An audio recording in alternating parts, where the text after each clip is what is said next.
सांझ जो परमेश्वर ने हम सभी को कुछ चिंतन के लिए, मनन करने के लिए एक शुभ अवसर के रूप में प्रदान की है।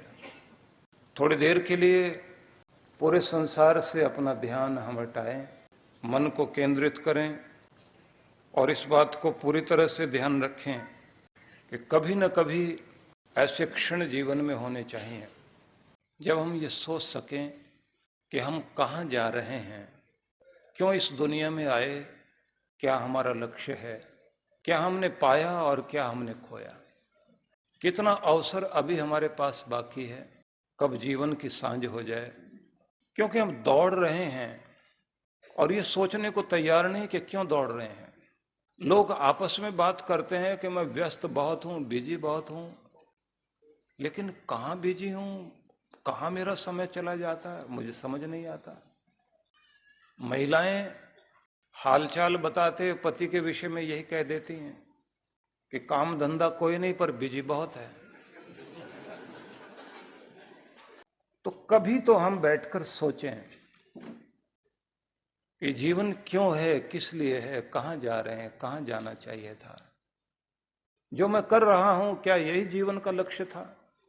सभी के पास अपनी अपनी जिम्मेदारियां हैं और थोड़ी बहुत नहीं, बहुत सारी जिम्मेदारियां हैं और हर आदमी हाथ जोड़ता है भगवान से, हमेशा यही कहता है जिम्मेदारियां घटाओ भगवान, बोझ हल्का कर दो। और कोई भी ये नहीं देखा जो ये कह सके कि बोझ नहीं, मेरे कंधों को मजबूत कर दो, मेरा बोझ हल्का हो या ना हो। क्योंकि अगर कंधे मजबूत हैं तो बोझ बोझ लगता नहीं, बल्कि उसे उठाते हुए आनंद आता है।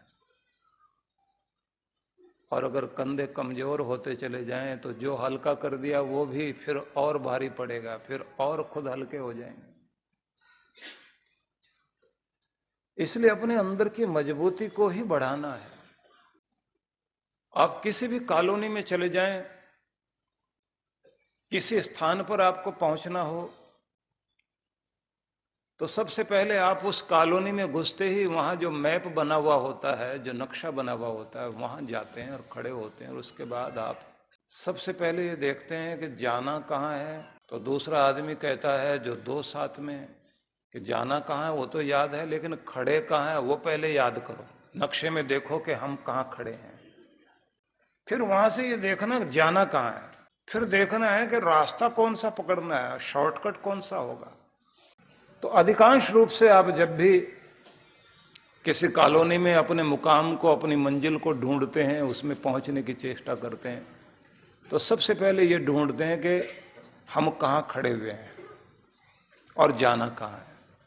तो आप खुद के बारे में भी सोचिए, जाना कहां है और खड़े कहां हैं। बार बार दोहराइए, मैं कहां खड़ा हूं और मैं कहां जाना चाहता हूं।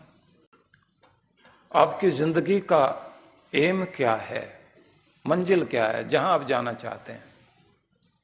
सामान्यतया जो हम लोग सोचा करते हैं तो क्या कहते हैं, एक स्वस्थ शरीर जो 80-85 साल, 90 साल, 100 साल, जितना लंबा हो जाए लेकिन ठीक ठाक रहे।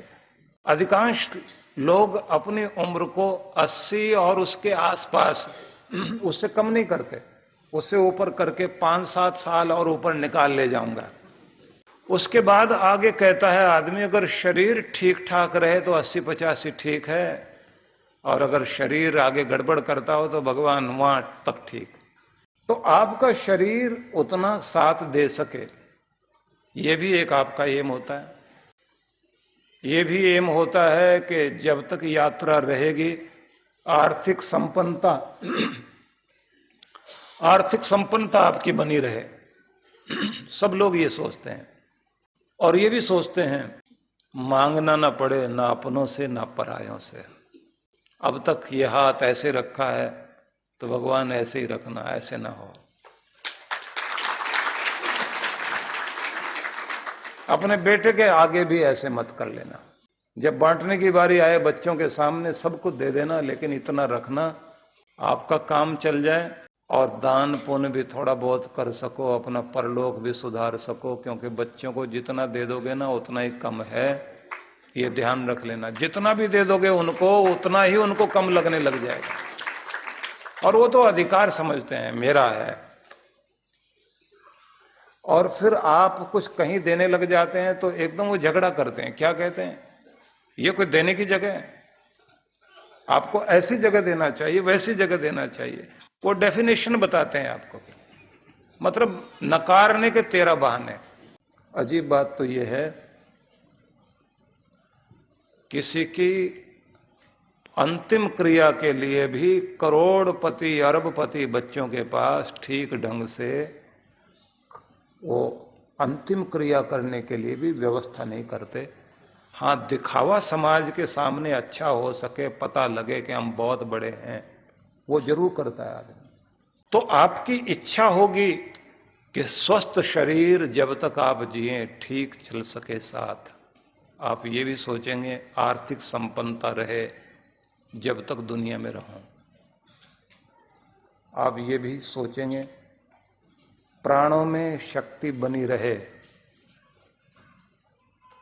प्राण शक्ति साथ दे, हाँफने ना लग जाएं,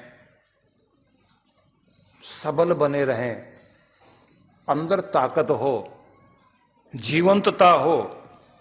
जब तक जिए तब तक जीवनी शक्ति अंदर रहे। और आप ये भी सोचते हैं कि जब तक रहूं संतुष्ट रहूं, खुश रहूं, संतुलित रहूं, बैलेंस में रहूं, और जब तक दुनिया में हूं मेरा मनोबल मजबूत रहे, न डरूं, न दबूं, न गिड़गिड़ाऊं, न शिकायती बनकर जीऊं, अंदर से मेरी प्रबलता बनी रहे। सबकी ये इच्छा होती है। आपका लक्ष्य इससे आगे भी है। आपका लक्ष्य यह भी है कि बौद्धिक स्तर से संपन्न आप रहे, मतलब अक्ल काम करती रहे, सूझबूझ काम करती रहे, निर्णय ठीक हो, ठीक डिसीजन हो, सही प्लानिंग होती रहे, हमारी बुद्धि, हमारी अक्ल, हमारी समझ आखिरी समय तक ठीक रहे।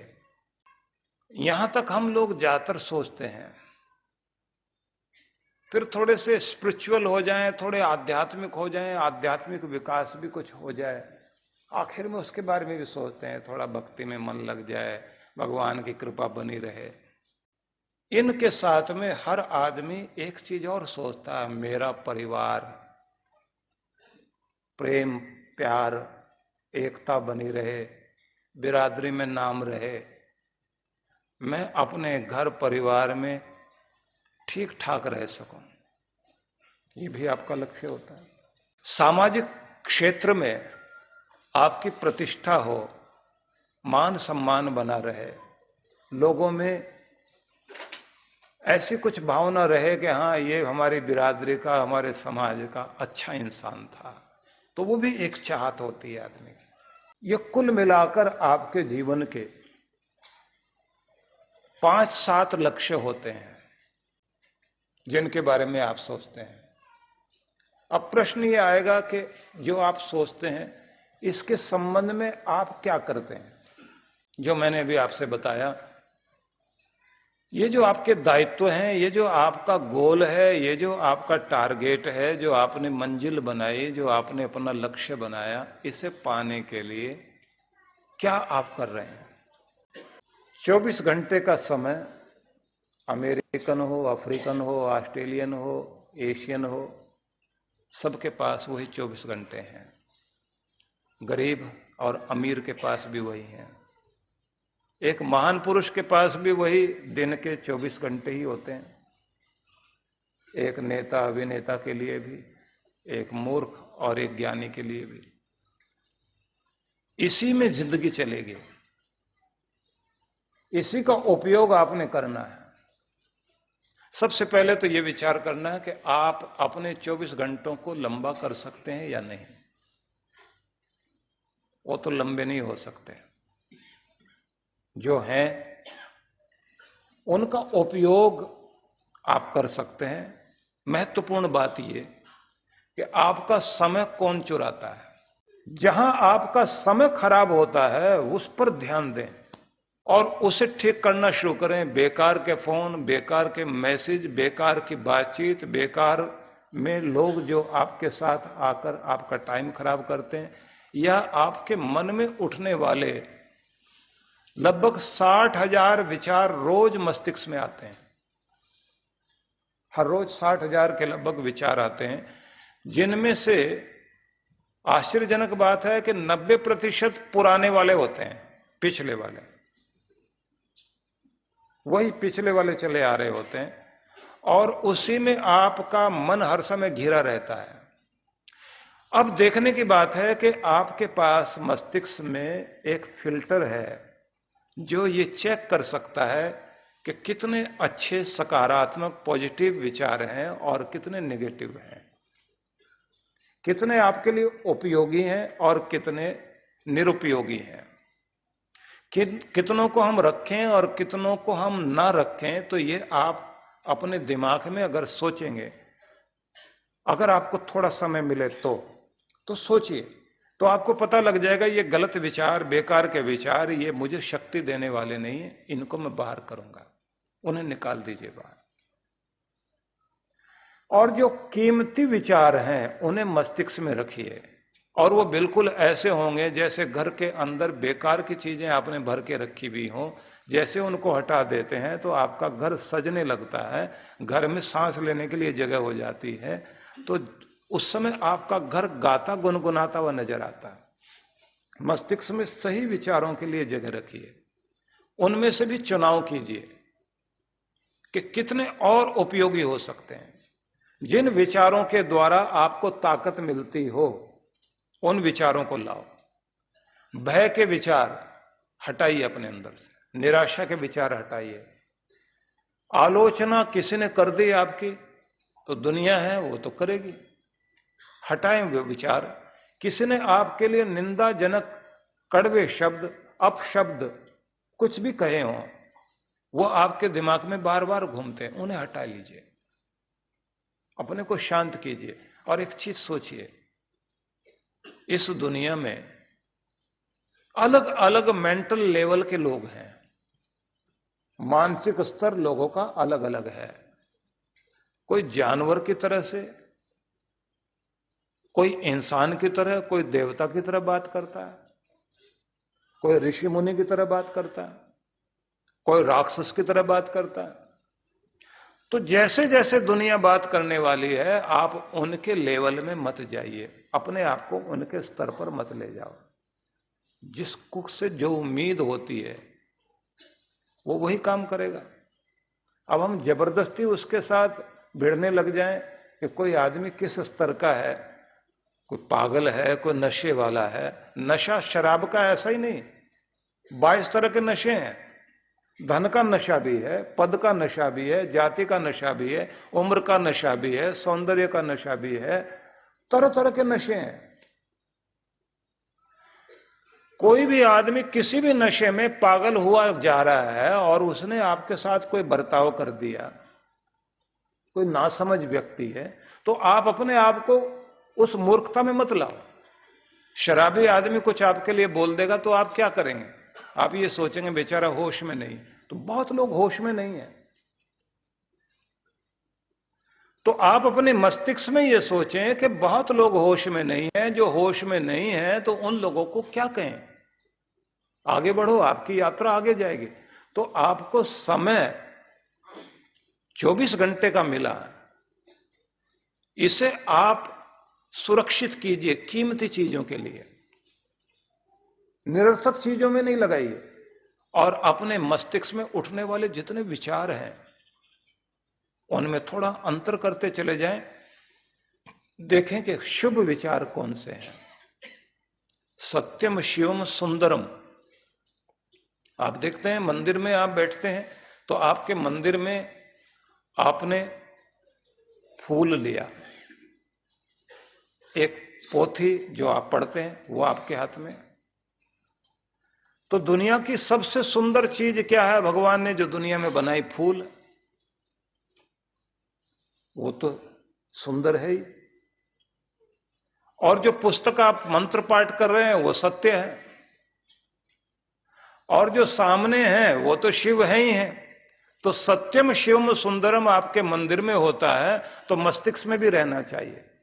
मस्तिष्क में ये कि सुंदर विचार और परम शिव की ओर हमारी यात्रा, और सिद्धांत जो आपकी विचारधारा है वो अगर सही है तो वो सत्य है। उस सत्य को शिव की ओर ले जाने की चेष्टा करें तो जिंदगी सुंदर बननी शुरू हो जाती है। जीवन को सुंदर बनाना चाहते हो तो रास्ता ये है।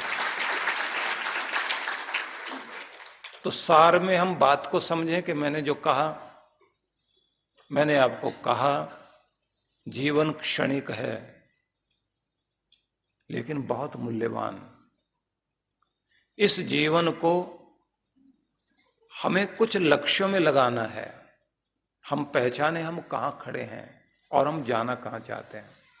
अधिकांश रूप से हम लोग शरीर के स्वास्थ्य पर, आर्थिक संपन्नता पर, प्राणों के बल पर, मनोबल को बढ़ाने पर, बौद्धिक क्षमता को विकसित करने पर, आत्मिक शक्ति को बढ़ाने पर, पारिवारिक जिम्मेदारियों को पूरा करने में और प्रेम पूर्वक जीवन जीने में लक्ष्य मानते हैं।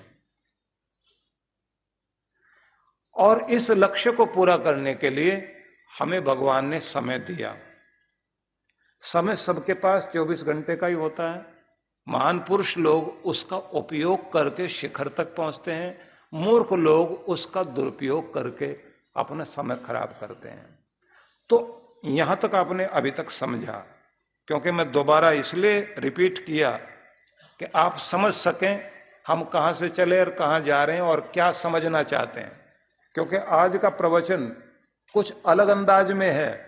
मैं चाहता हूं कि एक जीवन के लिए ऐसा पाथेय आपको मिल जाए। रास्ते का जो भोजन होता है उसे पाथेय बोलते हैं। एक पाथेय आपको मिले कि जो इस जीवन यात्रा में आपकी जो भूख है उसे शांत कर सके, इसलिए वो देना चाहता हूं। आपको बताया कि मस्तिष्क में 60,000 विचार आते हैं जो आपके मन के रोड पर इतना बड़ा ट्रैफिक जाम कर देते हैं कि आप उसमें खो के रह जाते हैं।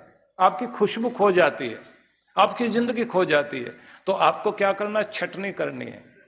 गलत विचारों को हटाना है, नकारात्मक विचारों को हटाना, शुभ के लिए जगह बनानी।